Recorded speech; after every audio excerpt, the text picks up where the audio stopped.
Kamel, que je n'ai pas encore eu le plaisir d'introduire, eh bien, vient de nous rejoindre. Bonjour Kamel. Bonsoir Colline, bonsoir à toutes et à tous.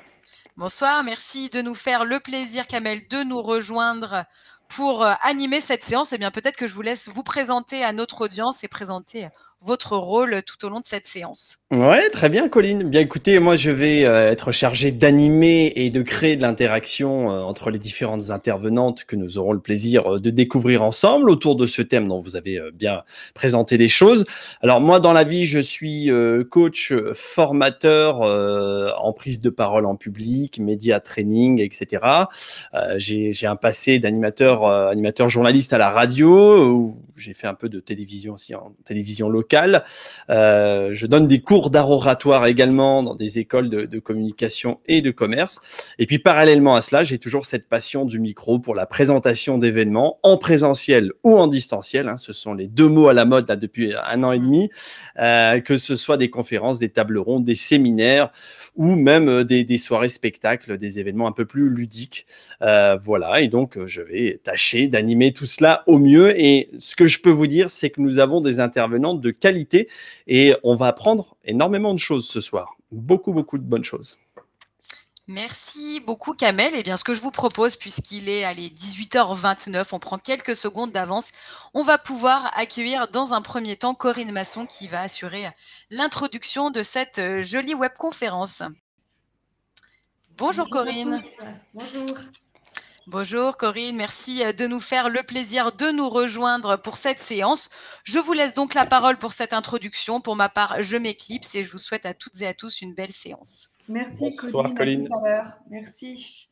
Bien, bonjour à tous. Je suis ravie de vous accueillir au nom d'Aesio Mutuelle et du service prévention et promotion de la santé en charge des animations dans tous les territoires en lien avec les élus qui représentent nos adhérents. Cette web table ronde Octobre Rose est préparée depuis plusieurs mois avec, vous allez le voir, effectivement des intervenants de choix, comme ça a été dit, mais avec surtout des partenaires qui nous sont chers, qui me sont chers dans les territoires. Donc, je vois apparaître Anne de Lorraine, le docteur Anne de Lorraine, qui travaille pour le Centre régional de dépistage des cancers de la région Auvergne-Rhône-Alpes. Je vois arriver Fabienne Couvreur pour la Ligue contre le cancer de la Loire, avec qui je travaille depuis de très nombreuses années. Le Coquelicot 42, avec Gwenaëlle Garpillon, qui est aussi un partenaire très fort depuis quelques années dans le département de la Loire et la région Auvergne. Et puis, va très vite apparaître dans un instant Catherine Bouteille d'Aesio Santé. Donc voilà, je me suis fait la joie de, bonjour docteur, d'accueillir tous nos partenaires pour cette conférence. Je vous souhaite une très bonne conférence. Je vais vous retrouver quand Kamel me le permettra pour présenter en fait les questions que vous, chers téléspectateurs, allez pouvoir inscrire dans le chat. Donc vous les écrivez et puis moi je serai votre porte-parole, votre relais quand Kamel le souhaitera. Voilà, très bonne conférence à tous et j'espère que vous allez apprendre, que nous allons apprendre des choses très importantes sur le dépistage du cancer et la suite. Très bien, tout à l'heure Corinne, effectivement j'aurai l'occasion de vous indiquer à quel moment vous allez pouvoir apparaître à l'écran pour notamment aller extraire, sélectionner quelques-unes des questions et surtout les lire en direct et puis nous tâcherons d'y répondre. À tout à l'heure Corinne. Bon, quoi qu'il en soit, on se souhaite la bienvenue. Merci d'avoir noté sur vos agendas respectifs cette web conférence. Donc proposée par Aesio Mutuelle et les partenaires. Corinne vient de les citer, mais je vais les reciter d'ici quelques instants. Jusqu'à 20h, voilà, nous sommes ensemble jusqu'à 20h. Effectivement, on va parler d'un sujet extrêmement important, un sujet récurrent, en tout cas à la même période chaque année au mois d'octobre, on entend beaucoup parler du dépistage du cancer du sein. Normal, hein, nous avons cet événement qui s'appelle Octobre Rose, qui s'est bien installé en tout cas dans les esprits en France. Hein. On sait que le mois d'octobre, ça va être vraiment l'événement, le mois où on va sensibiliser sur les dépistages du cancer du sein. Alors, avant de vous présenter, mesdames, puisque vous êtes déjà à l'écran, je vais vous proposer quelques informations, quelques chiffres sur le cancer que je suis allé glaner notamment sur le site d'Amélie, hein, de la Sécurité sociale. Alors, c'est le cancer le plus fréquent des cancers féminins. Près d'une femme sur 8 développe un cancer au cours de sa vie. Alors, tout ça, bien sûr, nous l'évoquerons. Alors, d'après les statistiques que j'ai pu trouver en 2018, près de 59 000 nouveaux cancers ont été détectés. Et alors, ce sur quoi on va insister ce soir, hein, puisqu'évidemment on parle de dépistage, plus le cancer est détecté tôt, plus il se soigne facilement et plus les chances de guérison sont élevées.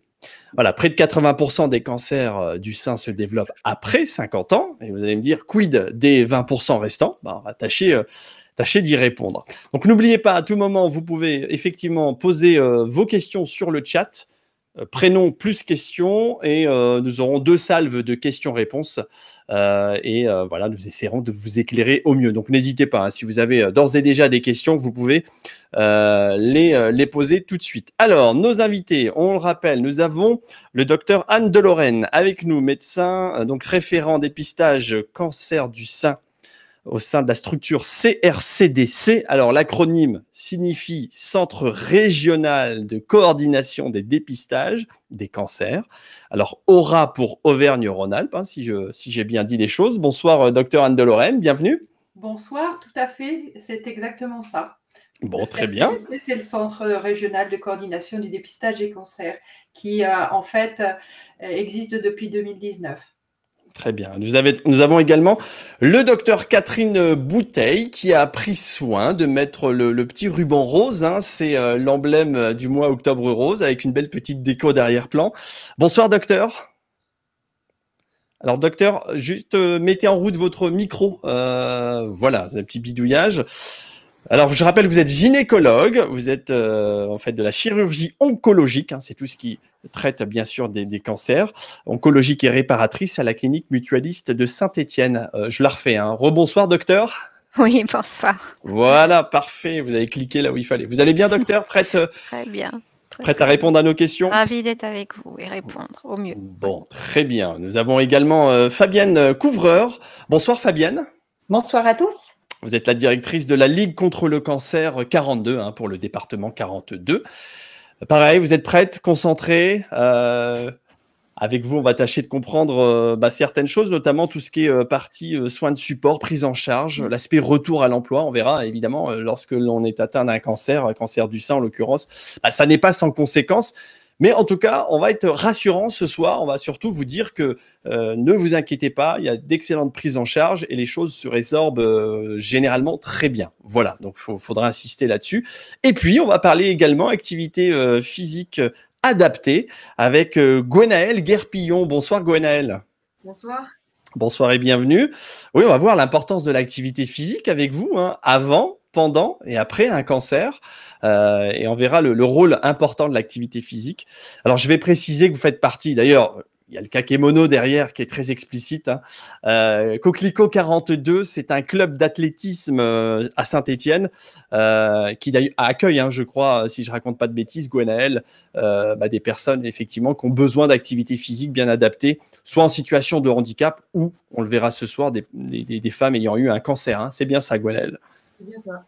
Entre autres choses. On va commencer avec vous, docteur Anne Delorenne. Puis je vous interrogerai à tour de rôle, mesdames également. Hein, on essaiera d'interagir toutes et tous. D'abord, une question simple, efficace. Le dépistage, c'est quoi? Et finalement, à quoi il sert le dépistage, docteur Delorenne?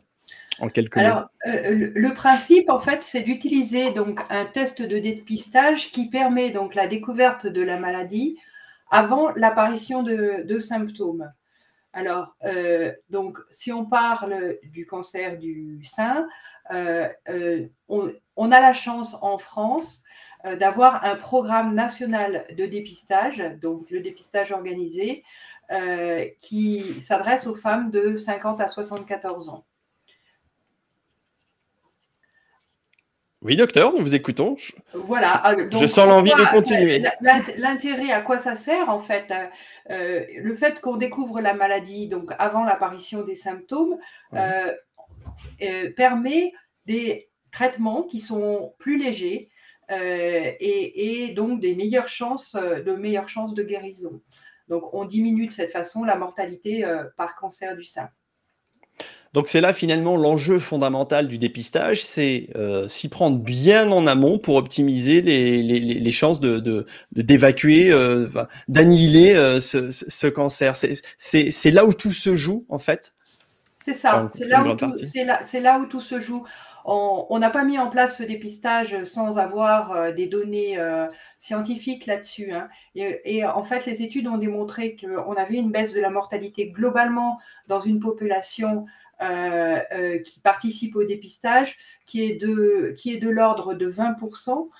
Néanmoins, si on s'adresse uniquement aux femmes qui vont régulièrement, tous les 2 ans, faire leur mammographie de dépistage, la baisse de mortalité est de l'ordre de 40%. Donc, c'est vraiment un élément très, très important. Ouais, en tout cas, les chiffres parlent d'eux-mêmes. Docteur Catherine Bouteille, effectivement, vous confirmez l'importance de ce dépistage. Vous aussi, à votre niveau, vous sensibilisez vos patientes à cette notion importante de dépistage. Tout à fait. Ce qu'a dit le docteur de Lorraine est très juste. Plus on va trouver les lésions tôt, plus on va pouvoir proposer des traitements qui sont plus conservateurs déjà, et surtout, on va pouvoir parfois limiter les traitements plus lourds comme la chimiothérapie. Et comme vous l'avez dit, du coup, l'annonce, la plupart du temps, et fort heureusement, se fait après la mammographie et avec le radiologue. Et j'ai vu encore tout à l'heure une dame de 70 ans qui a bien suivi, qui fait bien son dépistage, et il fallait vraiment s'arracher les yeux pour voir la petite lésion de 9 mm. Donc ça sera vraiment un accident de parcours pour elle grâce au dépistage. Voilà, l'importance du dépistage, on le dira jamais assez. En tout cas, c'est un mot que nous allons, je pense, employer très souvent durant cette émission, mais également durant tout ce mois d'octobre. Vous venez de parler de mammographie à l'instant, Catherine Bouteille. Alors, je me retourne vers vous, docteur Anne de Lorraine. La mammographie, c'est quoi? C'est à quel âge? Voilà, si on peut répondre à ces questions simples aussi. Alors, la mammographie, dans le cadre du dépistage organisé, donc, c'est à partir de 50 ans, de 50 à 74 ans. Comment est-ce que ça se passe? En fait, les femmes qui sont dans cette tranche d'âge-là reçoivent donc une invitation à partir de 50 ans, accompagnée de la liste des cabinets de radiologie et des radiologues qui participent au programme. Elles se rendent donc au cabinet de radiologie. Elles bénéficient donc en fait d'une radiographie des seins. On réalise 2 clichés par sein et d'un examen clinique des seins réalisé par le radiologue. La particularité, l'intérêt du dépistage organisé, c'est qu'en plus, par rapport au dépistage fait à titre individuel, hein, sans avoir une invitation, c'est que les mammographies normales sont adressées à la structure de dépistage pour une relecture par un deuxième radiologue. En fait, c'est un gage de sécurité et de qualité de l'examen qui est réalisé. Ah, c'est ça, c'est pour s'assurer que voilà, il y a concomitance avec la première lecture ou pas, bien sûr, parce que vous me l'avez dit dans la préparation de cette émission, la lecture de la mammographie est assez technique et délicate, hein, c'est ça, docteur? C'est ça, c'est ça. On pourrait penser, tel que je l'indique, c'est-à-dire qu'il faut avoir un deuxième radiologue qui, en gros, vérifie ce que le premier fait. C'est pas du tout ça. En fait, l'examen de dépistage, la mammographie de dépistage, c'est un examen qui est difficile d'interprétation. Qui dépend aussi beaucoup de la densité des seins, etc. Et du coup, en fait, il faut partir du principe que 2 avis valent mieux qu'un. Voilà, et les conditions dans lesquelles se font la seconde lecture sont différentes des conditions du radiologue premier lecteur. Voilà, le second lecteur se rend à la structure de dépistage, il vient pour une séance de relecture d'un grand nombre de mammographies, il est dans un contexte très particulier qui est différent de celui du premier lecteur, du radiologue premier lecteur. Alors, Fabienne Couvreur, je vais me tourner vers vous à présent. Alors, effectivement, vous êtes directrice de la Ligue contre le cancer. Vous avez évidemment de l'appétence sur le sujet. Vous avez un niveau de connaissance sur le sujet, même si, à la différence du docteur Anne Delorenne et Catherine Bouteille, voilà, vous n'êtes pas médecin. Néanmoins, vous aussi, vous êtes dans la capacité d'informer, d'expliciter aussi les choses à faire en amont, comme on vient de le faire. On reviendra tout à l'heure hein, sur les parcours de soins, tout ce que l'on peut faire. Mais est-ce que ça fait partie aussi du rôle de la Ligue d'expliquer ces choses comme l'a fait le docteur à l'instant? Oui, tout à fait. C'est vraiment une des missions de la Ligue contre le cancer, hein, de porter connaissance, de promouvoir ces dépistages et d'aller aussi vers des publics qui sont peut-être moins bien informés ou qui ont des réticences, qui parfois sont peu lecteurs. Et c'est aussi essayer de les convaincre et de discuter avec eux sur leurs peurs. Parce que finalement, le cancer, c'est un mot qui fait encore très peur. Mmh. Et Octobre Rose permet finalement un éclairage de mettre en lumière, si vous voulez, des ambassadeurs, des ambassadrices pour relayer ces messages.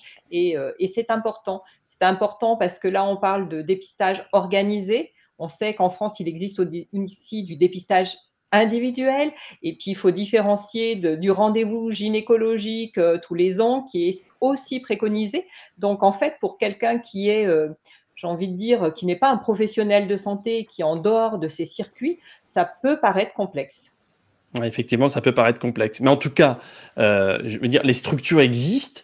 Aujourd'hui en France, et en 2021, plus qu'en 91 ou en 81, je veux dire, la technique, la science a évolué, l'approche, la connaissance. Hein, docteur Catherine Bouteille, aujourd'hui, on est à même comment dire, d'être extrêmement efficace sur et le dépistage, sur le traitement, mais aussi sur la façon dont on va diffuser les informations. On a beaucoup évolué sur la connaissance, docteur.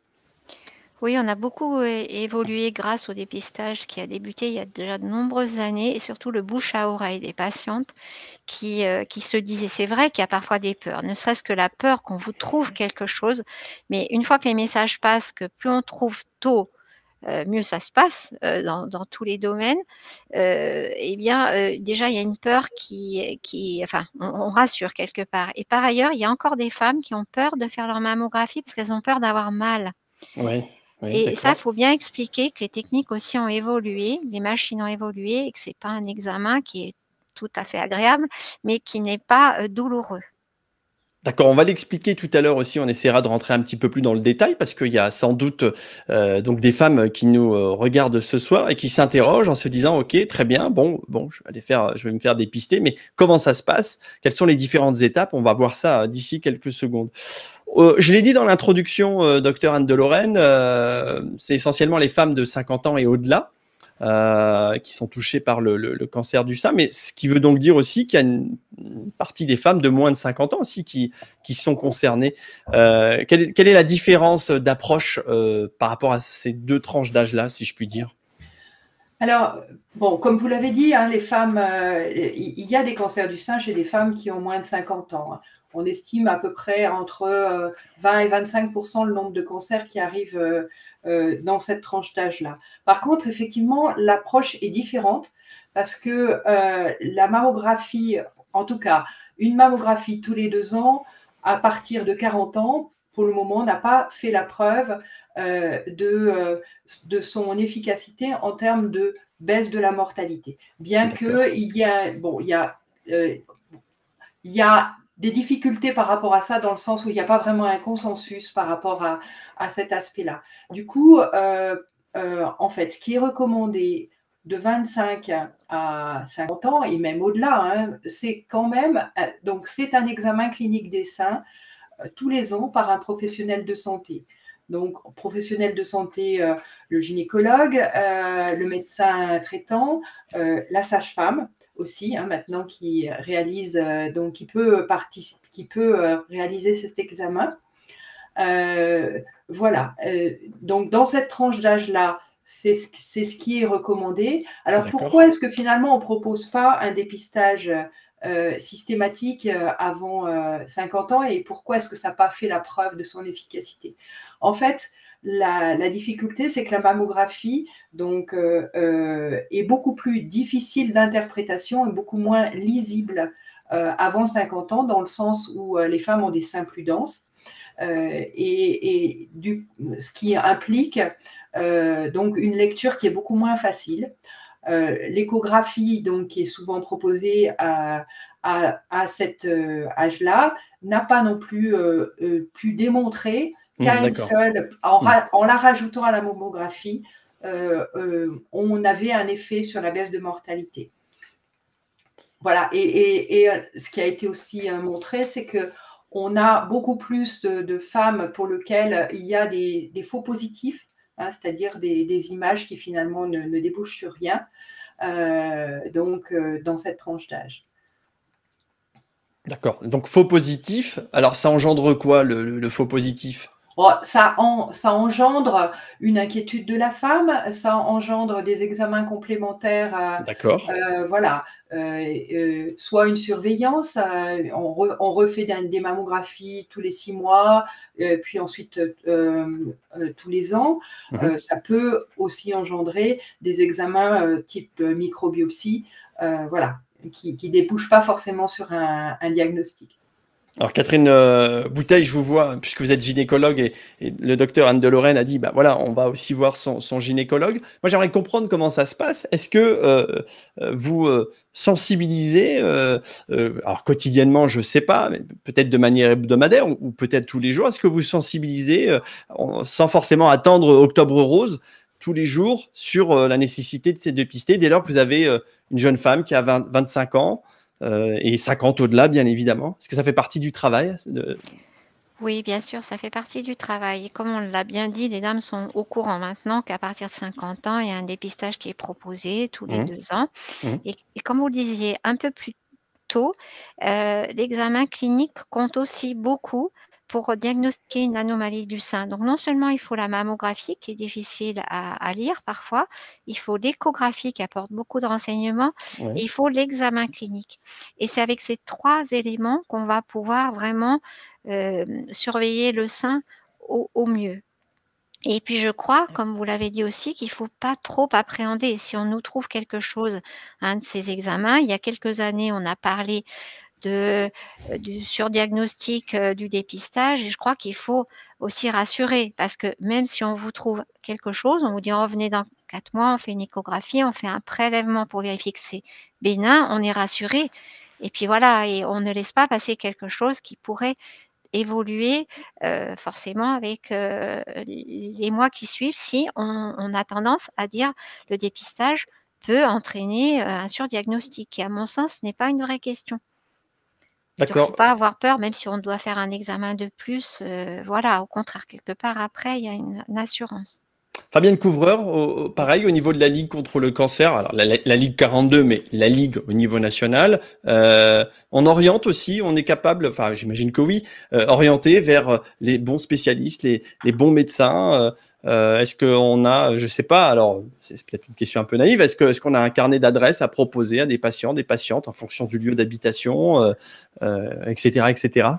Alors, on n'a pas forcément un carnet d'adresses, ce n'est pas notre vocation, mais par contre, on peut orienter vers le bon professionnel. Donc, le docteur l'a rappelé, hein, que ce soit un médecin traitant, un gynécologue ou une sage-femme. Et puis surtout, on va aussi rassurer, on va expliquer la temporalité à respecter, parce que c'est important. C'est bien de faire sa mammo une fois, mais il faut y aller tous les 2 ans. Donc, on va aussi communiquer sur les bons rythmes, pourquoi la femme reçoit une invitation, comment elle peut choisir son cabinet de radiologie, c'est-à-dire que parfois, si elle habite à un département limitrophe, elle peut très bien aller dans un autre département parce que ça lui facilite la vie dans son quotidien.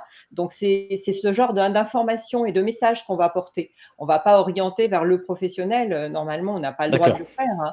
D'accord, oui, ça ne fait pas partie de vos prérogatives. Néanmoins, ça fait partie. Vos prérogatives, c'est d'informer, conseiller, orienter.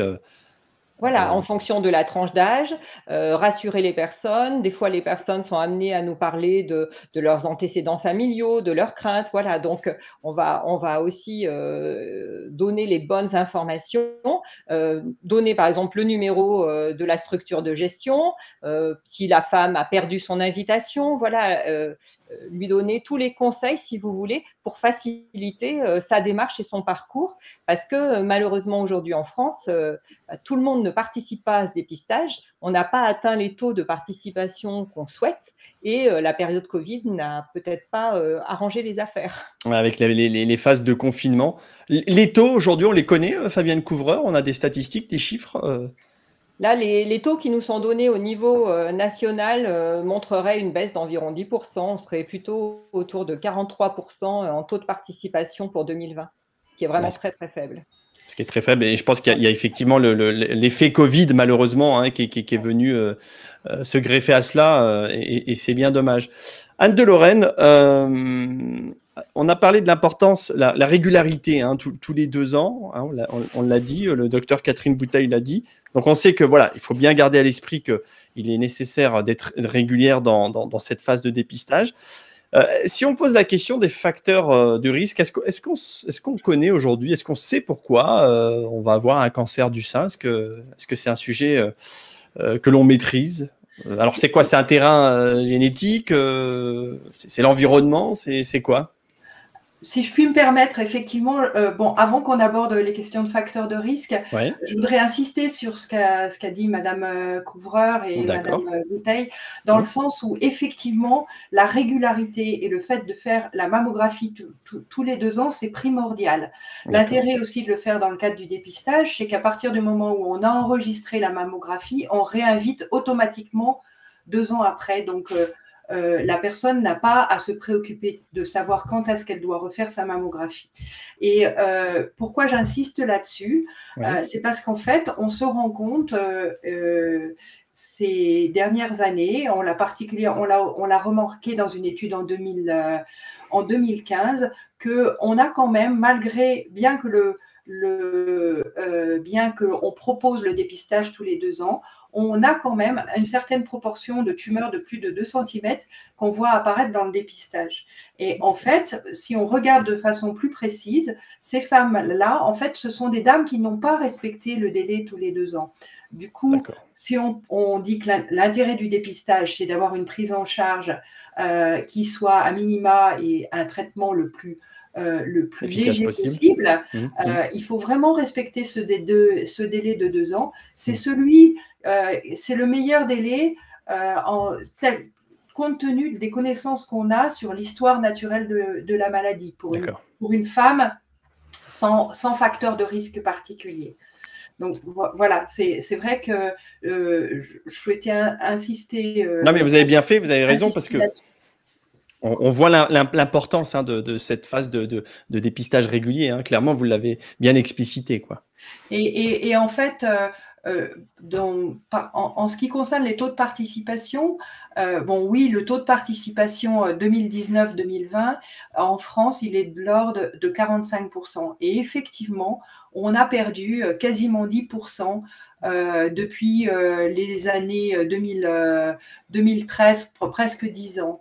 Et d'où l'importance, en fait, il y a eu des polémiques à une époque, dans les années 2015, qui ont quand même beaucoup interrogé les femmes.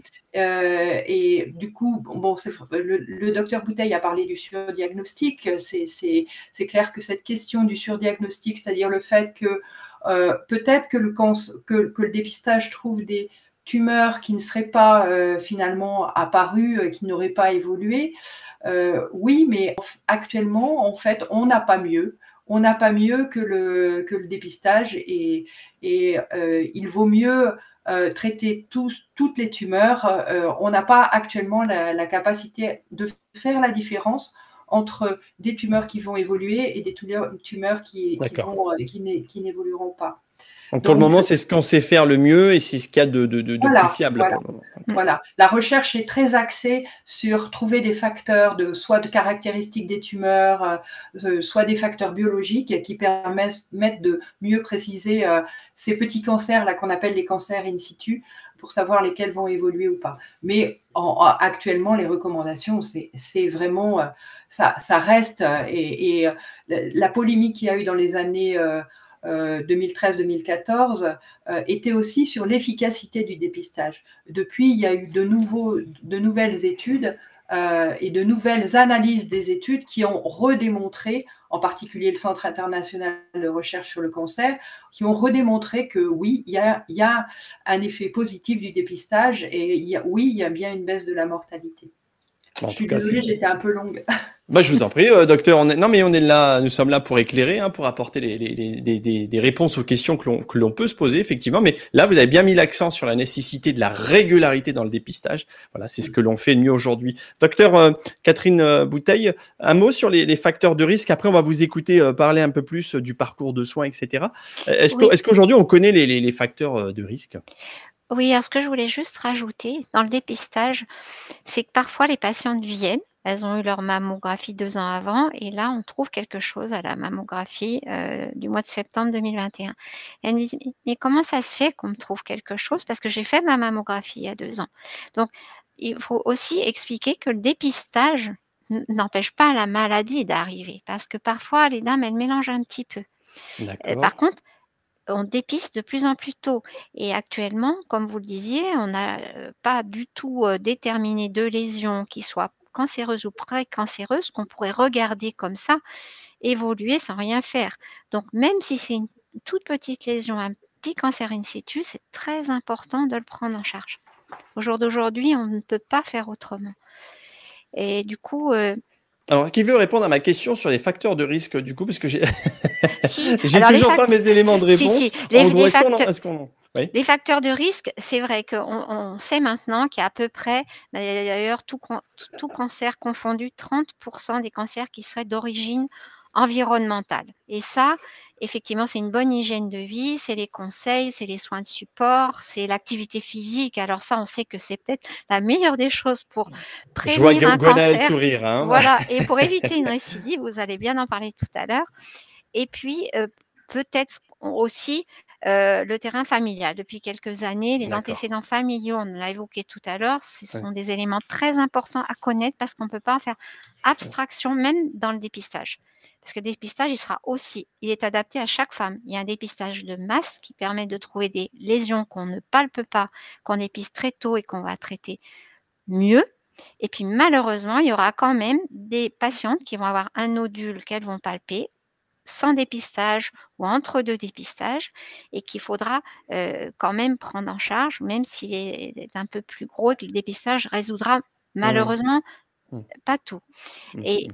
les antécédents familiaux interviennent beaucoup pour adapter cette surveillance qui peut être effectivement tous les 2 ans, mais qui peut être aussi rapprochée si on sent qu'il y a un terrain familial un peu de poids. Un peu plus important, s'il y a 1, 2 ou 3 femmes dans la famille et ça on peut le codifier par l'interrogatoire très bien déjà pour sélectionner un peu des patientes plus à risque de cancer familial qu'on surveillera différemment et qu'on peut aussi orienter vers des consultations d'oncogénétique. Voilà, au moins on a nos éléments de réponse. On est à même aujourd'hui d'expliquer les facteurs de risque. En tout cas, c'est clair. Alors, Catherine Bouteille, vous avez parlé d'activité physique. Je vais me tourner vers vous, Gwenaël Guerpillon, parce qu'on ne vous a pas beaucoup entendu depuis le début de cette conférence, mais on vous donnera la parole plus longuement. Voilà, l'activité physique. On ne parle pas de sport, hein, on parle d'activité physique. Alors, on pourrait parler de sport, mais l'activité physique en elle-même, puisque vous êtes APA, hein, c'est ça. J'essaie de retrouver ma fiche.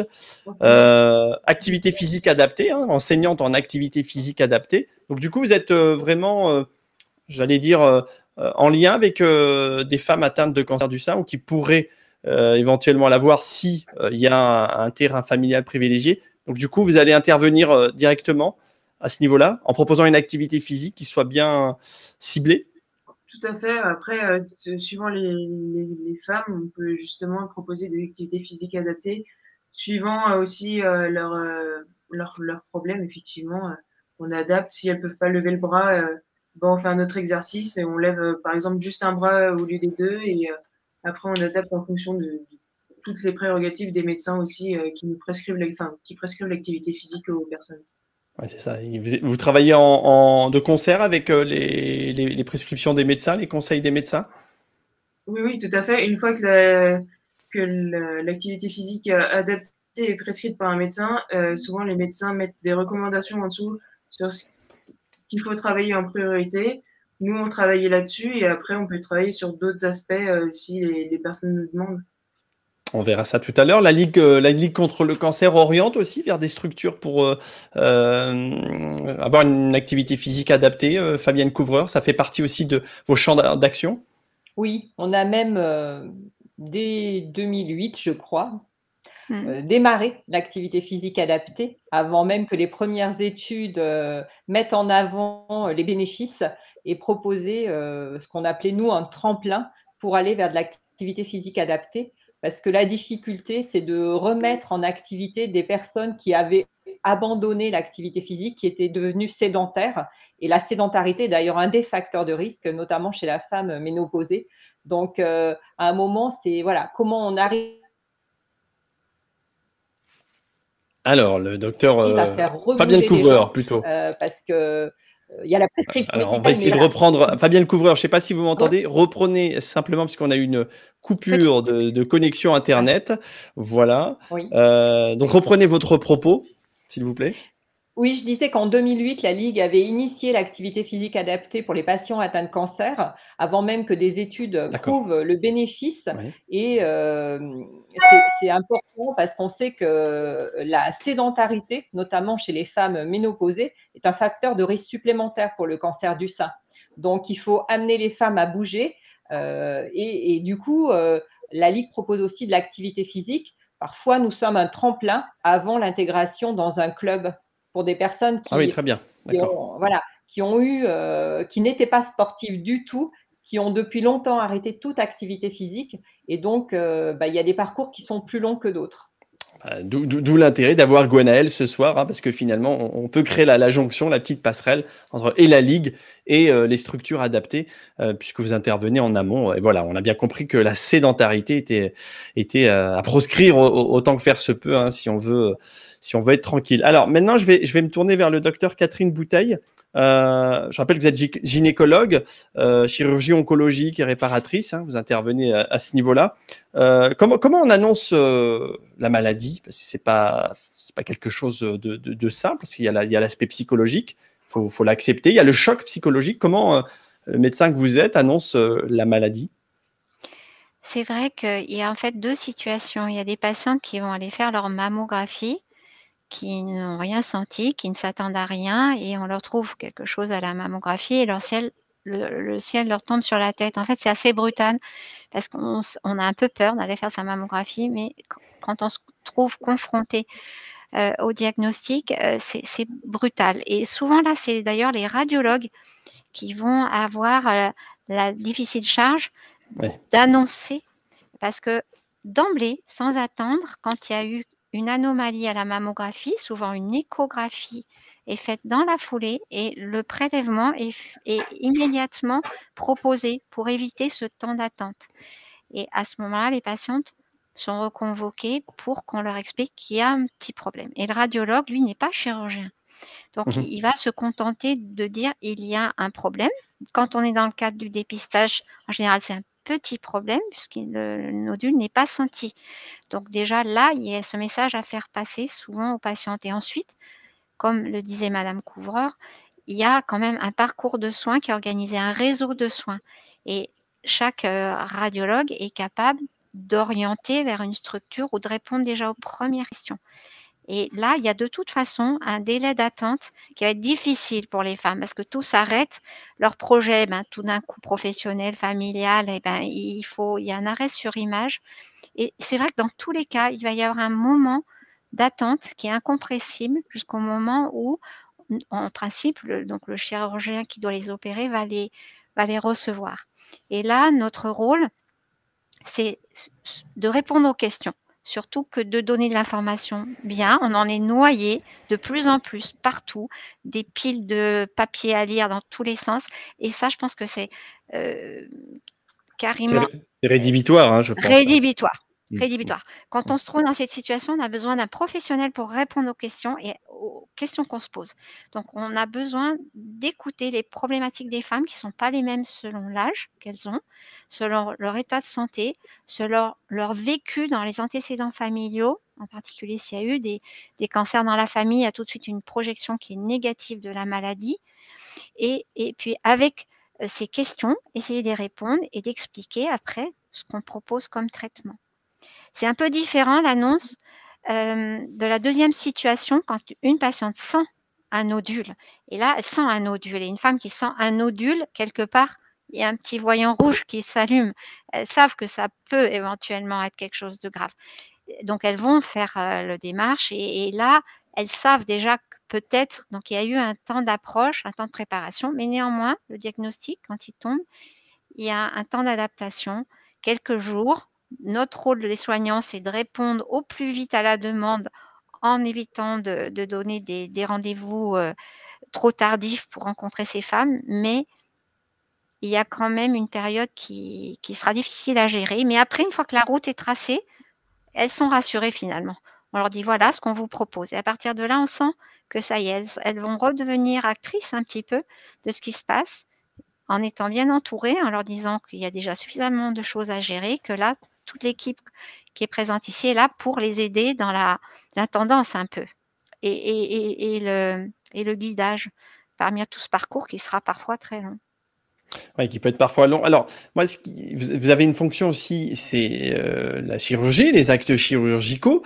On sait aussi que parfois, alors sans être alarmiste, hein, parce que c'est ce que je crois, il me semble, lorsqu'on s'était eu pour préparer cette émission, Docteur Bouteille, que c'est assez rare. Néanmoins, il peut y arriver parfois qu'il y ait des ablations du sein. Ça reste un épiphénomène ou pas du tout et on verra ensuite comment on vit avec et après ça. Alors, justement, le fait de dépister tôt, D'accord. c'est un élément fondamental par rapport au traitement chirurgical quant à la conservation du sein ou à la nécessité parfois de l'enlever. Plus les années passent, plus on va pouvoir conserver le sein des femmes, quasiment dans 80% des cas. Donc 8 fois sur 10, on c'est peut rassurant. avoir un traitement conservateur. Et ça n'empêche pas que parfois, il va falloir expliquer qu'il y aura des petits troubles sur ce sein opéré avec les traitements qu'on aura après, mais on peut garder son sein. Dans les 20% des autres cas où on est amené à faire une mastectomie, ce n'est pas toujours parce que le cas est plus grave aussi. Il faut bien le préciser aux femmes, c'est parce que souvent elles font l'amalgame, mastectomie, cas grave, etc. Ce n'est pas toujours le cas. Il faut expliquer que parfois on le fait pour l'avenir. C'est pour éviter qu'il y ait d'autres soucis. Et dans ces cas-là, quasiment tout le temps, on peut au moins proposer une reconstruction mammaire, parfois immédiate. Et après, c'est à elle de choisir. Donc, s'il y a ablation du sein, on est capable de proposer une reconstruction mammaire, si j'ai bien compris. Donc, ça permet. Est-ce que vous, parce que c'est intéressant aussi d'avoir votre expérience et vos témoignages, quand vous avez proposé déjà ces reconstructions mammaires, qu'est-ce qu'il en résulte sur le plan psychologique de la femme qui, du coup, se retrouve à nouveau avec un sein, mais qui n'est pas le sein originel, c'est accepté, il y a une période d'adaptation, c'est compliqué ou est-ce que tout dépend les profils, docteur? Alors, ça dépend les profils. Déjà, ce n'est pas forcément les femmes les plus jeunes qui voudront absolument une reconstruction mammaire immédiate. J'ai eu des patientes de plus de 80 ans qui venaient pour demander une reconstruction. Donc, c'est quelque chose qui ne dépend pas forcément de l'âge. Lorsque la patiente est confrontée au diagnostic, souvent la peur, le diagnostic et les traitements qui vont avec font qu'elle centralise son énergie et sur les traitements et sur le maintenant, le traitement du cancer. Et elles ont parfois un petit peu de mal à se projeter sur plus tard. Et nous, notre rôle, c'est de dire, il y a un problème, on va le traiter. Dans 20 ans, dans 95% des cas, vous serez encore là. Et si on peut avoir avant anticipé vos cicatrices, à anticiper une reconstruction mammaire si vous le souhaitez, ça sera d'autant plus facile à tourner une page ou à mettre l'événement dans une case de sa tête sans l'oublier, mais pouvoir avancer peut-être plus facilement. Très bien, mesdames. En tout cas, j'apprécie votre esprit de concision, hein, parce qu'effectivement, le temps passe vite et on va essayer de balayer tous les sujets. On va écouter dans un instant Fabienne Couvreur, hein, pour les soins de support, les prises en charge. Vous nous direz aussi, Catherine Bouteille, la surveillance continue après le cancer. C'est un enjeu fondamental. Mais d'abord, j'aimerais qu'on retrouve Corinne Masson, qui collecte les questions. Corinne Masson, hein, d'Aesio Mutuel, qui est avec nous, qui collecte les questions qui arrivent ce soir. Je l'espère nombreuses, ces questions. Rebonsoir, Corinne. Le temps de juste activer le micro, Corinne. C'est vrai que ce sont des réflexes. Voilà, très bien. Alors, si on se tourne du côté des questions, qu'est-ce que nous avons ? On a eu 2 questions pour le moment, enfin plusieurs questions, mais qui se regroupent sur 2. Oui. Une sur l'autopalpation, docteur Bouteille, vous en avez parlé. Comment on fait? Est-ce que c'est fiable? Voilà. Est-ce que vous pouvez nous en dire plus, l'une ou l'autre, sur l'autopalpation?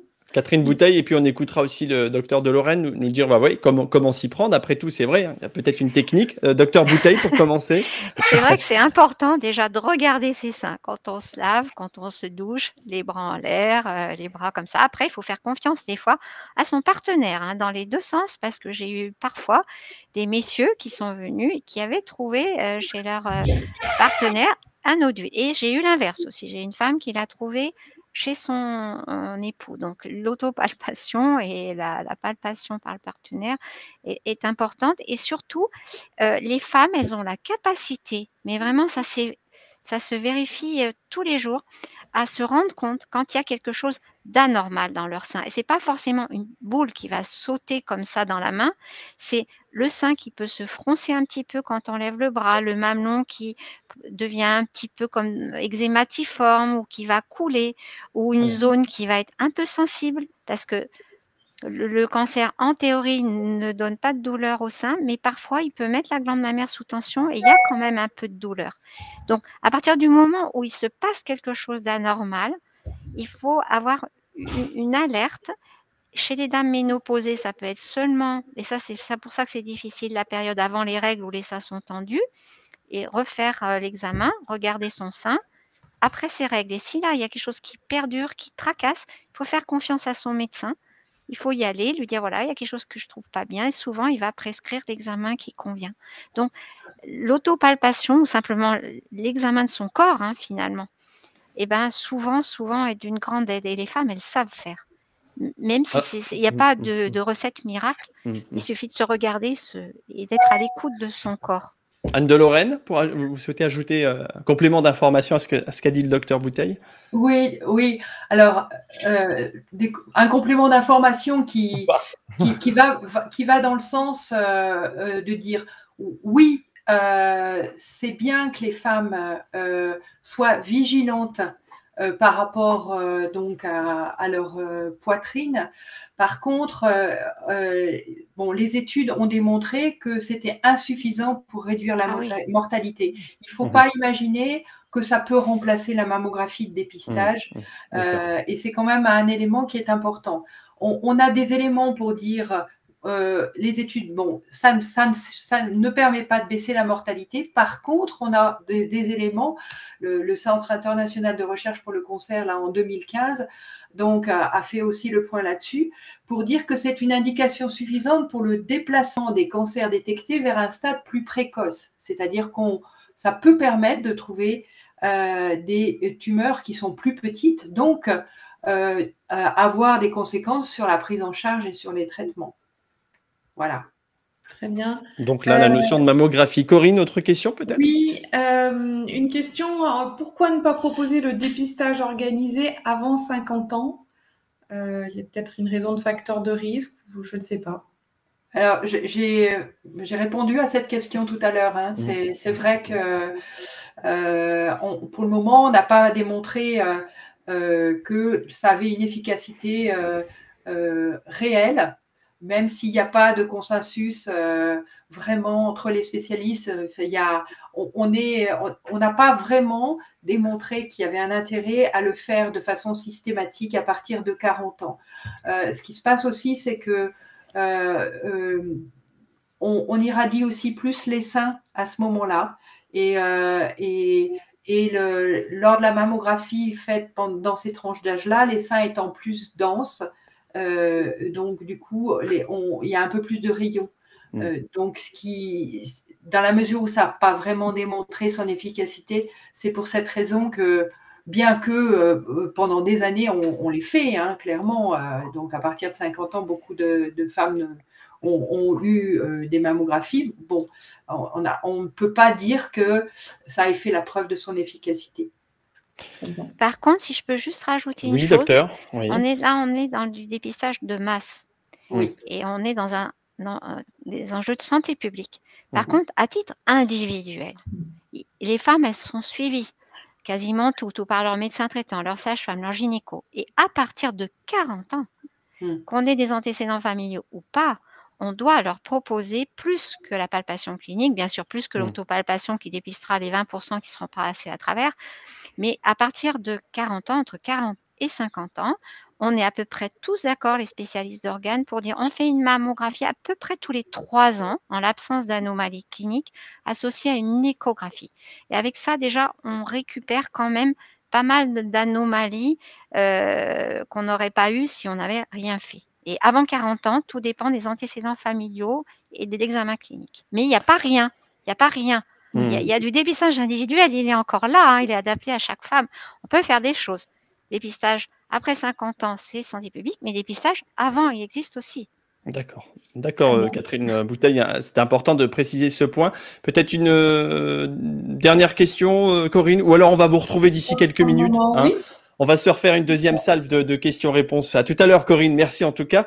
Je vais donner la parole dans un instant à Fabienne Couvreur et puis bien sûr Gwenaëlle Guerpillon. Juste une dernière question, Anne de Lorraine ou docteur Bouteille. La surveillance est primordiale aussi après le cancer. C'est pas, voilà, on se dit bon, j'ai eu un cancer, ok, très bien, je suis guéri. On doit continuer à être alerte. Anne de Lorraine, vous voulez répondre à cette notion-là d'importance de continuer la surveillance? Alors, moi, je répondrais plutôt continuer la surveillance, bien sûr, et après, vous dites rester alerte, vous parlez d'activité physique je me dis, est-ce qu'il peut y avoir récidive? Est-ce que ça peut revenir? Voilà. Par rapport à ça, bon, je pense que le docteur Bouteille est peut-être mieux placé pour répondre, mais donc, On vous en fait, écoutera. la surveillance des cancers du sein, c'est une mammographie par an pour le reste de la vie, en tout cas. Et les 5 premières années, il y a des protocoles très particuliers qui sont organisés entre le gynécologue, le cancérologue, le radiothérapeute. Voilà, je pense qu'elle est les plus... Docteur Bouteille, alors? Oui, je dirais la même chose. En termes de surveillance, il y a consensus là pour le coup. Oui, mais il y a quand même une chose, il y a la mammographie et l'échographie tous les ans à vie. On ne s'arrête jamais parce que des fois, les dames, au bout de 5 ans, elles disent « je m'arrête ». Non, on continue jusqu'à qu'on puisse plus se lever pour aller voir le radiologue.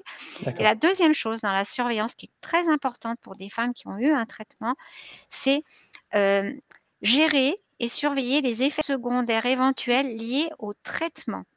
Et Fabienne Couvreur va peut-être en parler parce que c'est l'observance en particulier des traitements anti-hormones qu'on donne et qui, eux, vont prévenir d'une éventuelle récidive et remettre le risque identique par rapport à une femme qui a eu un cancer et à celle qui n'en a pas eu, à condition de bien suivre son traitement. Donc, si on a un problème d'un effet secondaire lié à l'hormonothérapie, par exemple, il faut le signaler et on va trouver une bonne oreille attentive dans les soins de support, dans l'aide, dans tout ce qui est proposé pour essayer de trouver une solution dans cette surveillance aux effets secondaires apparus qui pourraient, si on les arrêtait, entraîner des problèmes après. D'accord. Donc, c'est la deuxième notion dans la surveillance des effets des traitements. Fabienne Couvreur, je vais me tourner vers vous à présent. La Ligue contre le cancer, hein, que l'on connaît bien. La Ligue contre le cancer 42, c'est l'entité que vous représentez. On va parler des soins de support, comment en bénéficier. Alors déjà, qu'est-ce qu'on entend par soins de support? Est-ce qu'on peut l'expliquer? Parce que voilà, vous allez nous rassurer quant au fait que nous ne sommes pas seuls et qu'il y a des structures et qu'on est accompagné, on est orienté, même si on l'a dit il y a quelques instants. Alors c'est quoi les soins de support? Donc, ce sont les soins et les soutiens qui sont nécessaires à la personne malade et qui sont en parallèle des traitements spécifiques que sont la chirurgie, la chimiothérapie et la radiothérapie. Alors, ces soins de support, ce qu'il faut savoir, c'est qu'ils sont pour la plupart du temps présents dans les établissements de santé et donc ils permettent de prendre en charge la douleur, le soutien psychologique, une prise en charge diététique, une prise en charge sociale. Et puis, on va aussi les retrouver en ville au sein des associations et ça va être le cas notamment à la Ligue contre le cancer. Ces soins de support, ils ont pour objectif donc de prendre en compte les effets secondaires de la maladie, des traitements, les répercussions en fait que la maladie va avoir sur la personne. Alors un exemple, hein, ça peut être la perte des sourcils parce qu'on a un protocole de chimiothérapie qui fait perdre les cheveux et les sourcils et une femme va avoir le sentiment d'avoir une modification de son apparence, de l'image de soi et du coup, elle peut avoir recours à la Ligue, à une esthéticienne. Voilà, ça c'est un exemple. Ça peut être aussi une fatigue importante et donc ça va être éventuellement aujourd'hui une proposition d'activité physique adaptée. Parce qu'il n'y a plus de recommandation de se reposer, au contraire, on va plutôt avoir tendance, hein, et Catherine Bouteille le fait régulièrement, à proposer à la femme de se remettre à bouger pour avoir une meilleure hygiène de vie, un meilleur sommeil et donc une meilleure capacité de récupération. Ça peut être par rapport à une modification du goût et à des inquiétudes sur une prise de poids, des conseils en diététique. Donc, il va y avoir une évaluation de ces soins de support qui, en principe, est mise en œuvre dans l'établissement de santé avec une infirmière dite pivot ou infirmière coordonnatrice. Et ce qui est important surtout, ça va être de les réévaluer, ces soins de support, ces besoins en soins de support. Parce que, Ils sont évolutifs, hein, c'est ça? Ils sont évolutifs, voilà. Et d'emblée, dans la phase, j'ai envie de dire, d'annonce, la personne, elle n'a pas forcément de besoin immédiat. Et ils vont évoluer dans le temps et parfois ils vont être plus difficiles sur les phases de fin de parcours. Il va y avoir plus de besoins en fin de parcours que dans le cours du traitement. Donc, nous, on propose donc différents soins de support et ce qui les différencie par rapport à l'établissement de soins, c'est que souvent, ils sont proposés en collectif et ça, c'est important parce que notamment pour des femmes, elles vont se retrouver entre elles, elles vont partager, elles vont échanger sur leurs expériences et ça va aussi permettre du lien social. On va éviter finalement à ces femmes d'être isolées. Elles vont se retrouver ensemble pour des activités. Elles peuvent aussi bénéficier de séances de relaxation à travers, par exemple, du yoga ou à travers de la méditation. Donc, toutes ces petites choses, finalement, qui, mises bout à bout, vont permettre d'avoir une meilleure qualité de vie et supporter, finalement, les étapes des traitements. Vous avez parlé d'isolement, Fabienne Couvreur, justement. Il y a sans doute, même très certainement, des femmes qui ont eu un cancer et avec tous les effets négatifs que ça peut engendrer, qui voilà, se retrouvent seules à la maison.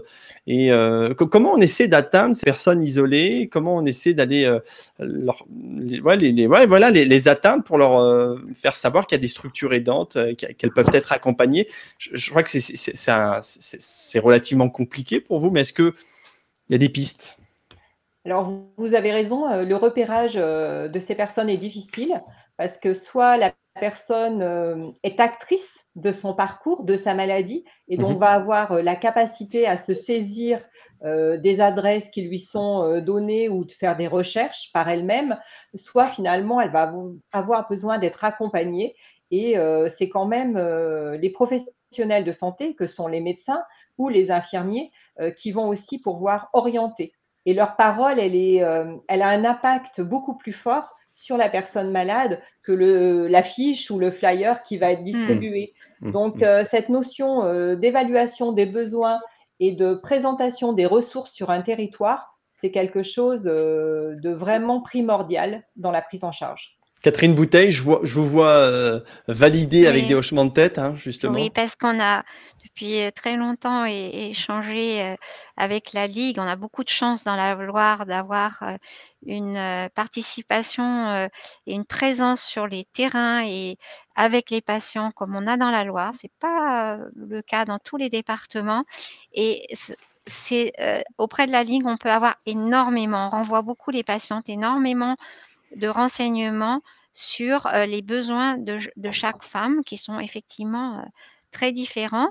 Et en même temps, quand on a commencé au tout début, il y a une dizaine d'années, l'activité physique adaptée, il y a eu presque plus qu'une proposition, il y a une forte incitation à le faire. Et on s'est rendu compte que quasiment en le rendant obligatoire, entre guillemets, c'est-à-dire en demandant aux patientes à un moment donné de bien vouloir aller discuter avec un professeur d'activité physique adaptée pour lui expliquer ce que c'était que cette activité physique et quels avantages elle pouvait en retirer, eh bien beaucoup de femmes, 9 femmes sur 10 ont accepté de participer au programme et certaines qui ne faisaient aucune activité, faisaient aucun sport, restaient chez elles, étaient très sédentaires, étaient isolées finalement et se perdaient en tant que femmes dans leur vie de mère, au travail, etc., retrouver des envies, retrouver l'envie de faire du sport et pour certaines en faisaient alors qu'elles n'en avaient jamais fait. Et parfois, on a besoin de pousser un petit peu parce que les patientes ne se rendent pas compte, c'est normal forcément de ce qu'elles peuvent attendre et de ce qu'on va leur offrir et de retrouver des groupes pour échanger. C'est aussi une thérapie de groupe qui est vraiment très, très appréciée. Gwenaëlle Guerpillon, ça veut donc dire, vous qui êtes enseignante en APA, activité physique adaptée, ça veut dire que au-delà de l'aspect activité physique, il y a aussi, comme l'a dit Fabienne Couvreur, la nécessité de recréer du lien social, de ne plus se sentir seul, d'en sortir. Le docteur Catherine Bouteille l'a dit aussi. Vous le mesurez, ça? Oui, tout à fait. Souvent, on fait des activités physiques en groupe, justement pour recréer du lien social et pour qu'elles puissent parler entre elles de ce qu'elles ont vécu et de leur parcours, ce qui peut aider justement certaines femmes à se libérer de ce poids qui peut être un poids pour elles, en disant bah, j'ai eu le cancer du sein, c'est vrai que pour elles, c'était parfois pas évident, mais justement, le groupe aide énormément. Donc le lien social, le lien et le liant.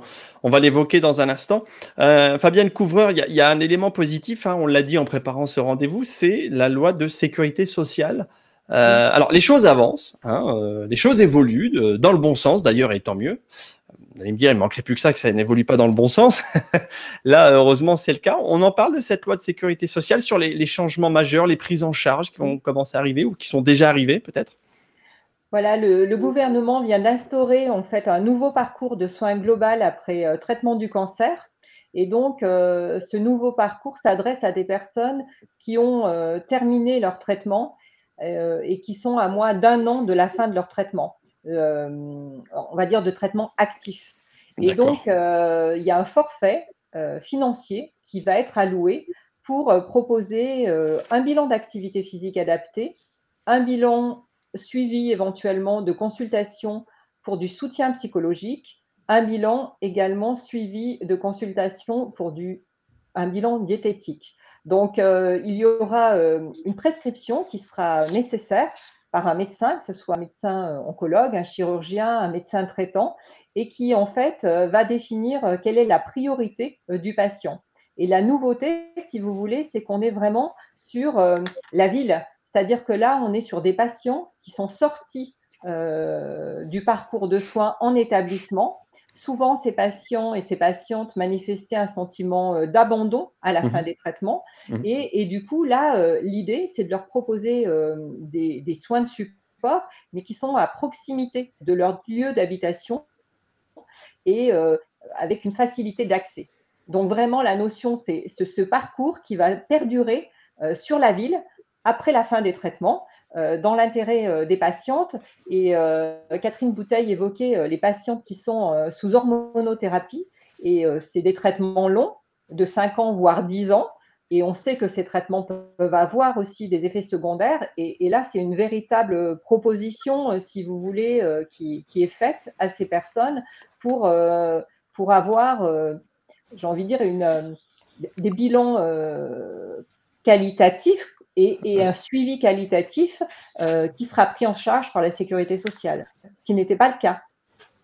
Donc là, il y a effectivement une volonté politique, hein, je pense qu'on peut le dire, en tout cas Oui. gouvernementale, d'aller un peu plus loin dans ces prises en charge, ce qui n'existait pas auparavant. Comment on faisait auparavant? Alors du coup, chacun se débrouillait un peu comme il pouvait, ou elle pouvait en Voilà, tout cas. oui, on va dire comme ça, en fait, soit la personne avait des ressources à proximité de son territoire et avait aussi des ressources financières pour financer ses soins de support, soit elle n'en avait pas. Et donc, j'ai envie de dire qu'il y avait une vraie inégalité entre les patients. Ouais. Donc, dans la Loire, la Ligue contre le cancer s'est portée candidate et donc nous avons été retenus par l'Agence régionale de santé pour porter ce dispositif dans le cadre du parcours donc, global de soins de support post-traitement. D'accord. Il y a d'autres acteurs dans différents départements, hein, en fonction des territoires. Je pense que c'est vraiment une chance pour les patients et les patientes. Et donc, ce dispositif démarre au 1er octobre. Donc, on est vraiment dans l'actualité. Et bien évidemment, il va falloir qu'il soit relayé, porté par les médecins et également par les infirmières qui parfois font des consultations de fin de traitement. Je pense aux infirmières en pratique avancée. Anne de Lorraine, vous avez pris des notes, hein, donc c'est à vous de jouer là, hein, depuis 4 jours hein, maintenant. Vous allez pouvoir, Catherine Bouteille aussi, vous allez maintenant pouvoir évoquer ce sujet de loi de sécurité sociale avec ces nouvelles prises en charge. Le docteur que vous êtes salue cette prise de décision. C'était important de le faire, Catherine Bouteille? Ah oui, je pense que c'est quelque chose de formidable et que la Loire s'investisse comme ça m'étonne pas parce que le dynamisme de la Ligue dans la Loire est connu depuis longtemps.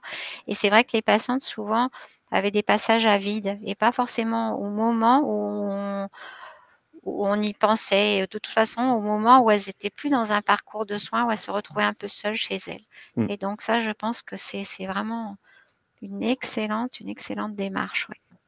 Continuez à poser vos questions. Hein. Je rappelle qu'il y a le chat mis à votre disposition. Hein. Vous rédigez votre prénom, votre question. On va retrouver d'ici quelques minutes Corinne Masson d'Aesio Mutuel pour proposer de nouvelles questions avec des réponses, bien évidemment.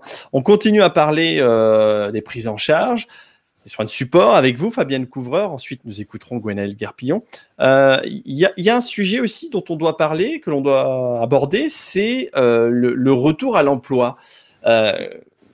Lorsque l'on a quitté son emploi, après avoir eu un cancer du sein, il s'est passé X temps. Alors, Dieu merci, quand ça va bien, et c'est souvent le cas, on rassure tout le monde, on le redit, c'est souvent le cas et c'est bien pris en charge. Néanmoins, il faut retourner dans la vie professionnelle. Mais comment on se prépare au retour à la vie professionnelle, retrouver ses collègues, retrouver un rythme professionnel? Comment vous accompagnez, vous, au sein de la Ligue, Fabienne Couvreur? Donc, c'est vrai que en moyenne, hein, la durée d'arrêt de travail est d'environ 1 année. Alors, ça va bien sûr dépendre hein, du stade de la maladie, de l'organe qui est touché, de l'âge de la personne. Mais bon, il y a une moyenne qui est d'environ 1 année. Et j'ai envie de dire que déjà, il faut l'anticiper, ce retour à l'emploi. Je crois que c'est le maître mot, c'est-à-dire s'interroger sur qu'est-ce que j'ai envie ou pas de faire, est-ce que je vais pouvoir faire demain. Il faut aussi identifier les acteurs qui sont importants dans ce parcours. Je pense notamment aux médecins de santé au travail qui jouent un rôle prépondérant puisqu'il peut accueillir la personne dans ce qu'on appelle une visite de pré-reprise qui va permettre de s'interroger donc sur le poste qu'on occupe et éventuellement les aménagements à organiser pour une reprise effective de ce poste. Il va y avoir aussi toute la question de mon lien à l'employeur. Est-ce que j'ai pu garder du lien avec mon entreprise? Comment cette entreprise elle a évolué? Est-ce qu'on m'a remplacé, pas remplacé? Est-ce que j'ai des contacts avec mes managers? Et donc, tout ça va favoriser un retour au travail. On ne peut pas imaginer une personne qui a été absente 12 mois, 18 mois, 24 mois et qui un jour dit bon, je reprends et arrive comme ça sur son lieu de travail. L'entreprise, elle a évolué. Et donc, du coup, il est important d'être accompagné. Donc, on a mis en œuvre un programme avec donc des spécialistes, hein, assistantes sociales, médecins de santé au travail, psychologues du travail. On a également une patiente ressource qui témoigne de son parcours et du coup qui peut échanger sur ses peurs, ses freins, les limites qu'elle a rencontrées. Et puis, dans l'objectif finalement de faciliter ce retour. La vie de l'entreprise ne s'est pas arrêtée. Et du coup, finalement, la personne, il y a une période où elle n'a plus été là. Et du coup, il faut qu'elle retrouve sa place. Et avant de retrouver cette place, eh ben, il va falloir peut-être le préparer, ce retour au travail, et le préparer en échangeant avec les personnes. Alors, il existe en France, et on a de la chance, hein, des dispositifs. Par exemple, on peut avoir un temps partiel thérapeutique. On peut avoir une reconnaissance de qualité de travailleur handicapé. Ça, c'est compliqué parce que je suis déjà une personne malade et on me parle aujourd'hui d'handicap, donc ça vient se rajouter. Le mot peut être difficile à accepter, hein, de se dire, bah voilà, oui, je suis en situation de handicap, quoi. Voilà, donc c'est déjà un cheminement dans sa tête. Et puis, tous ces dispositifs, il faut les actionner, ça prend un peu de temps. Et donc, du coup, ça doit se préparer. Et l'entreprise, à un moment, est souveraine, j'ai envie de dire, pour accepter ou non une reprise à temps partiel. Donc, il y a aussi, on va dire, des négociations éventuellement à faire avec son employeur. Et puis, parfois, on rencontre des personnes qui ont envie de donner un autre sens à leur vie et qui ont envie de changer de métier. C'est possible aussi. Et puis, parfois, c'est nécessaire suite au traitement qu'on a eu. Hein, et il va falloir faire un bilan de compétences, envisager une formation. Et tout ça, ça prend un peu de temps. Voilà. Et ça se prépare bien évidemment. Ça se prépare bien évidemment. Et souvent, nous, on demande aux personnes, lorsqu'elles ont un parcours avec un traitement de chirurgie, de chimiothérapie et de radiothérapie, dès le début de la radiothérapie, de s'interroger sur qu'est-ce qu'elles auront envie de faire, comment elles veulent le faire, et puis préparer le bon moment pour ce retour au travail.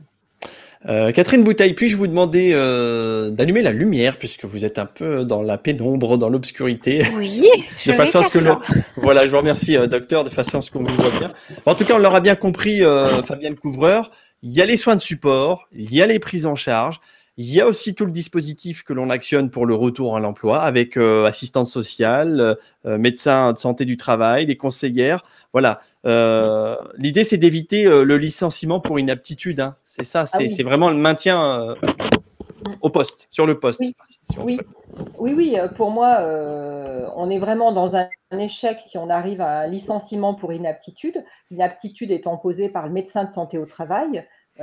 Donc, on veut vraiment éviter cela et donc tout faire en amont pour organiser, préparer, échanger. Parfois aussi, c'est simplement retourner sur le lieu de l'entreprise. On rencontre des personnes qui n'ont pas gardé contact avec leur employeur parce que c'était trop compliqué pour elles dans une phase où elles se sentaient en grande vulnérabilité d'échanger avec un employeur. Donc, ce groupe leur a permis de retourner dans l'entreprise, de reprendre contact. En parallèle, on a aussi une sensibilisation des employeurs qui est faite pour que justement la société accompagne mieux aujourd'hui les personnes qui ont été malades, que ce soit au niveau des managers qu'au niveau des collègues. Et puis retrouver son emploi, c'est aussi retrouver de la vie sociale, de l'interaction. Ça donne aussi un sens à sa vie, hein, finalement, de travailler. Un docteur Catherine Bouteille, ça donne du sens à sa vie de retourner au travail, quoi. Après, certaines personnes, pardon. Non, allez-y, Fabienne. Allez-y, Fabienne Couvreur. Je vais juste dire que certaines personnes maintiennent une activité professionnelle et que c'est possible aujourd'hui, en fonction du métier qu'on occupe, d'arriver à organiser son traitement et sa vie professionnelle. Voilà, ça c'est très positif. Donc, vous voyez, hein, on vous l'avait dit au début de cette émission, soyons positifs. Il y a les accompagnements, il y a des solutions. La médecine est efficace. On sait gérer, on sait résoudre, on sait guérir, on sait accompagner. Donc tout ça est plutôt de bon augure. On va parler maintenant d'accompagnement au niveau de l'activité physique. Gwenaëlle Guerpillon, vous avez été bien sage hein depuis le début de ce rendez-vous. Je rappelle donc que vous êtes enseignante en activité physique adaptée. On en a parlé un petit peu avec Anne de Lorraine, Fabienne Couvreur, Catherine Bouteille, de l'importance de l'activité physique. On va parler de l'aspect préventif en amont. Est-ce qu'il y a des activités physiques qui peuvent éloigner le spectre du cancer et si oui, lesquelles? Est-ce que c'est pas exagéré de dire ça? Après, toutes les activités physiques sont bonnes à prendre. Il n'y a pas d'activité physique spécifique spécifique pour réduire le cancer du sein. C'est surtout pour les femmes ménopausées que c'est important de faire de l'activité physique, quel que soit ce qu'elles veulent en activité physique, parce que ça permet de réduire, selon Duclos, de 20 à 80% le risque d'avoir un cancer du sein. Donc c'est vrai que ça peut être vraiment une bonne alternative, un bon moyen de réduire le cancer du sein. La science médicale, docteur Bouteille, corrobore effectivement ces statistiques, ces pourcentages que vient de communiquer Gwenaëlle Guerpillon, le sport, l'activité physique. Tout à fait. Il y a des études qui ont montré tant pour l'apparition d'un cancer du sein que pour la récidive. Le fait de pratiquer une activité physique adaptée, même de la marche 20 minutes tous les jours, un peu soutenue, comme vous dites, il n'y a pas d'activité particulière, il n'y a pas de contre-indication à des femmes qu'on a opérées qui, quelques jours après, font du rameur, font des compétitions de canoë-kayak. Il y en a une dernièrement qui monte à cheval et au bout de 3 semaines, elle était de nouveau avec un soutien-gorge adapté sur son cheval. Donc, réduisent presque plus, alors heureusement, il n'y a pas de chimiothérapeute, sont plus efficaces que certaines chimiothérapies. Je ne dis pas qu'il ne faut pas faire de chimiothérapie, mais je dis qu'associé à la chimiothérapie, on gagne encore, on a du bonus sur tous les traitements. Donc, c'est vrai que l'activité physique adaptée est très efficace en prévention des récidives et de l'apparition de cancer, que ce soit le sein ou d'autres cancers d'ailleurs. Oui, et puis de toute façon, on sait que l'activité physique… de la prostate, exactement, et du bien-être. Et même si on n'est pas malade, de toute façon, on sait très bien que l'activité physique, c'est déterminant et c'est important dans une vie pour avoir… Garder en bonne santé. Bien sûr, voilà, c'est ça, c'est très important l'activité physique. Pendant le cancer, Gwenaëlle Guerpillon, est-ce qu'il y a une activité physique adapté ou là encore, toutes les activités physiques sont… si je fais de la boxe ou si je me mets aux arts martiaux, pas de problème, vous n'émettez aucune objection? Après, c'est justement des activités physiques adaptées. Souvent, les femmes peuvent avoir peut-être quelques douleurs avec la douleur perçue due au traitement ou aux effets secondaires des traitements. Et justement, la boxe, c'est peut-être pas le sport le plus conseillé pour les femmes ayant… Je voulais vous provoquer, ça a fonctionné, c'est bien. Mais par contre, elle peut faire du body combat, par exemple. Voilà. C'est un sport qui est pré-chorégraphié, une activité physique avec des mouvements pré-chorégraphiés, tirés des arts martiaux, et en fait, elles combattent un peu dans le vide, sans qu'il y ait quelqu'un en face, et elles peuvent s'imaginer tout ce qu'elles veulent battre, par exemple le cancer, ou même se battre pour battre le cancer ou même autre chose. Comment on s'y prend? Comment vous y prenez, Gwenaëlle Guerpillon? Voilà, vous avez une personne qui a eu un cancer, qui a un cancer, et vous l'accueillez, vous réalisez des tests. Quelles sont les étapes pour déterminer quelle bonne activité physique il faut faire, même si on l'a compris, toute se valent, mis à part la boxe, j'ai bien compris. Mais quel est le parcours? Comment ça se passe? Au départ, on rentre donc en contact avec la personne. Ensuite, on fait un entretien individuel pour savoir justement si elle a des difficultés quelconques. Et après, durant cet entretien individuel, on fait des tests physiques pour savoir justement où la personne doit travailler ou ce qu'elle doit travailler. Et ensuite, on la fait participer en groupe, dans un groupe. Et après, on fait de l'activité physique adaptée. Et ça peut être toutes sortes d'activités physiques. Et à la fin à la fin du cycle, parce que souvent on fonctionne par cycle, à la fin du cycle, on réévalue la personne et on voit où elle a progressé et voir si elle peut aussi intégrer peut-être un club par la suite. Parce que nous, le but d'un enseignant en activité physique adaptée, c'est d'amener justement les personnes vers des clubs qui peuvent ensuite les prendre en charge après le cancer surtout. Même pendant le cancer, elles peuvent intégrer tes clubs. Fabienne Couvreur, je vous vois valider également tout cela. Oui, je crois ce qui est important, c'est que la personne puisse retrouver une vie, j'ai envie de dire, la plus normale possible. Et donc, c'est vraiment intéressant de voir qu'aujourd'hui, des clubs développent des sections sport-santé. Et du coup, ça permet d'avoir une offre sur l'ensemble du territoire. Parce que je crois que quand on fait une activité physique, il faut qu'elle soit facilement accessible, notamment quand on est en activité professionnelle, et puis qu'on puisse trouver du plaisir à ce qu'on fait. Et donc, il faut qu'il y ait un choix. Et c'est ça l'intérêt, en fait, avec les clubs sport-santé. C'est que certains vont proposer du tennis. On voit aujourd'hui qu'il y a le rugby qui va proposer aussi de l'activité après cancer.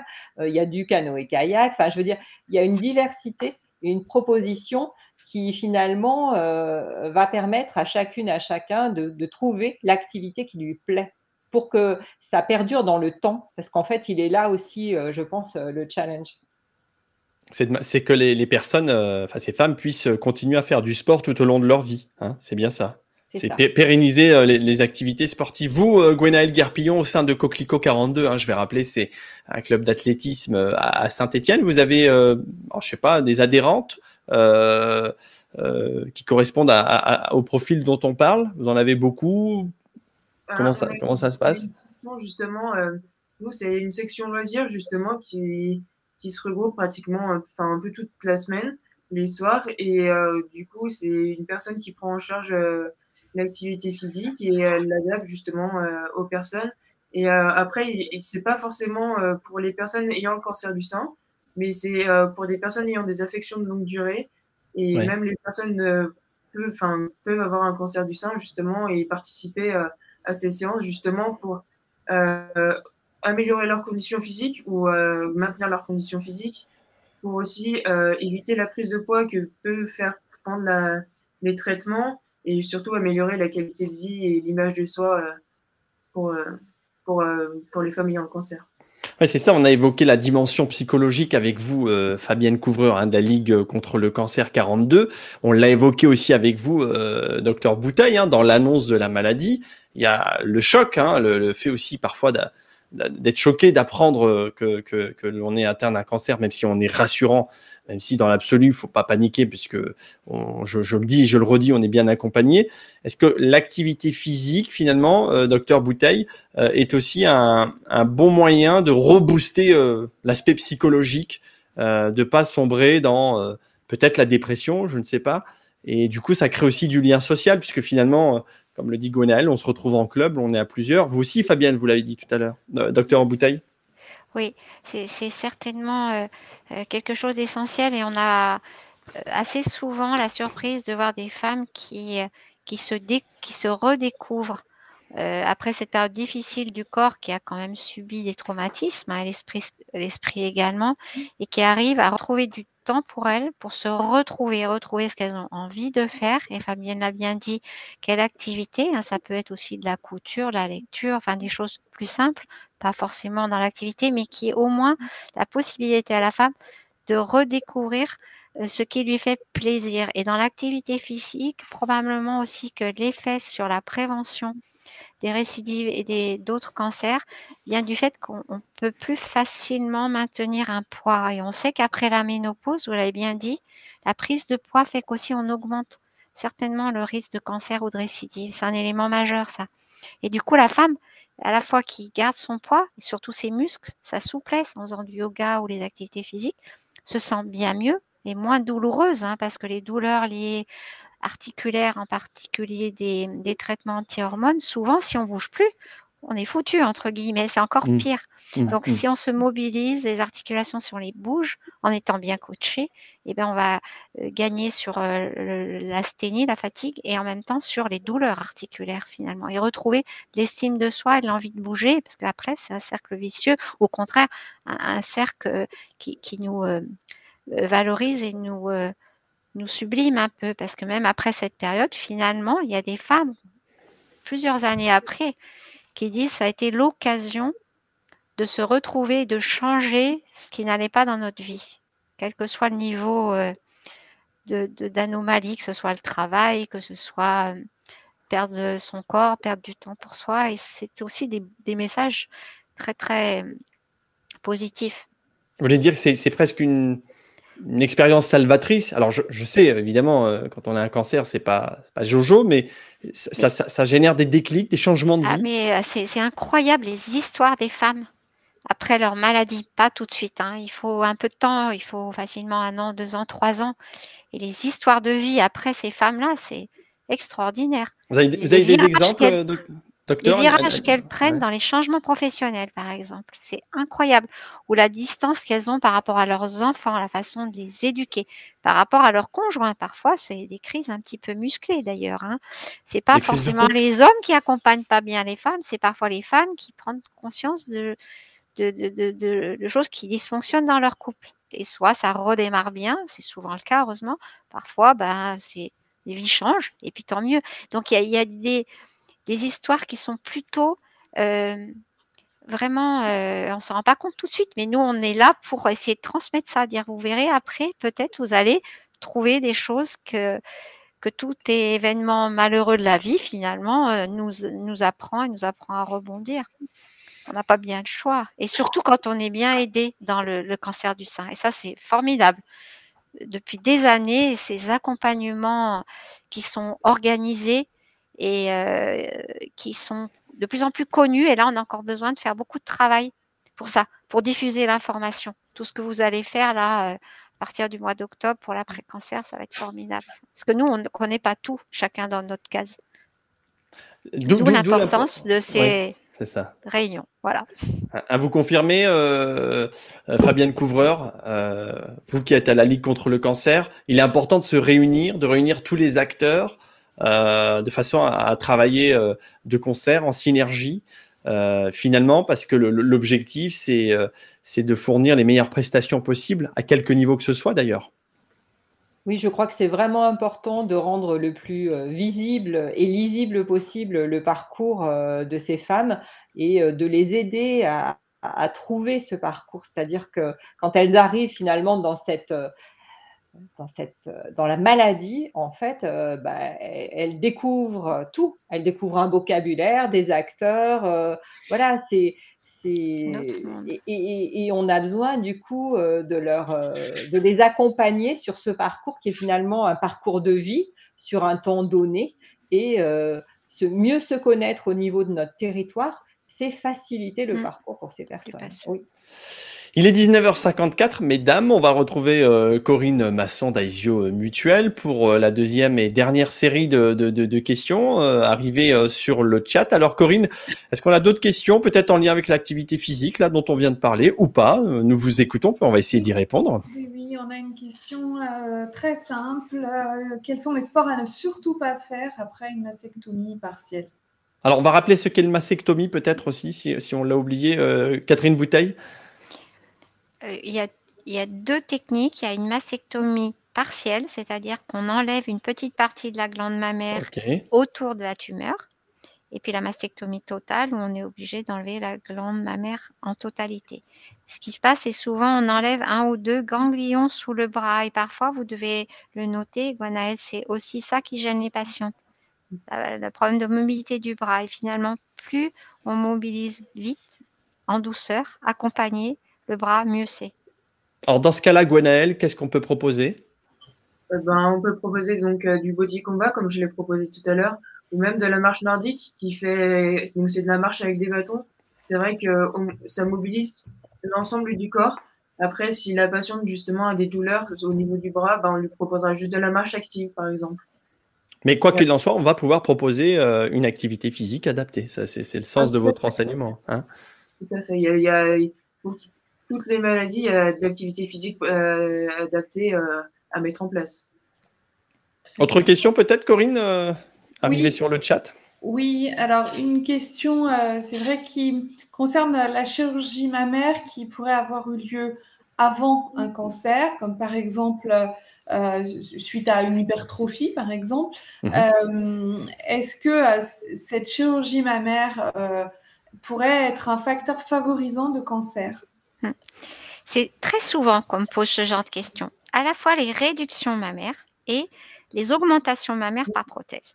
Alors, réduction mammaire, absolument pas. Ça fait des années qu'on a travaillé là-dessus. Qu'on se fasse opérer et réduire le sein, remonter les seins, ça ne favorise absolument pas, donc pas de culpabilité. Et je dirais au contraire, ça diminue le risque. Parce que si on a une hypertrophie mammaire, qu'on fait un 105 bonnet E et qu'on arrive à un 95 bonnet C, on va avoir perdu 300-400 grammes de tissu glandulaire qui n'évolueront pas vers un cancer. Et en plus, on favorisera le dépistage par la mammographie qui sera plus simple à faire. Donc surtout pas. Et de la même chose, si une femme est porteuse de prothèses à titre esthétique ou de malformation parce qu'il y a une asymétrie mammaire, les prothèses ne sont absolument pas en cause dans l'apparition d'un cancer. Ne gênent pas un traitement, on peut même éventuellement garder la prothèse qu'on a, enlever la lésion et la changer après. Dernier message, les prothèses mammaires, on les garde 10 à 12 ans. Elles sont en général en gel de silicone, il ne faut pas les garder plus. Ça ne provoque pas de cancer, ça peut être très agréable, ça rend de grands services quand on a une malformation, quand on a eu un cancer. Par contre, la membrane, elle s'use au bout d'un petit moment et il faut la changer parce que le gel va transpirer à travers la membrane. Il ne faut pas les garder plus que 12 ans. Voilà, en tout cas pour répondre à cette question. Corinne, autre question? Oui, alors une question qui s'adresse plutôt à Fabienne Couvreur pour la Ligue.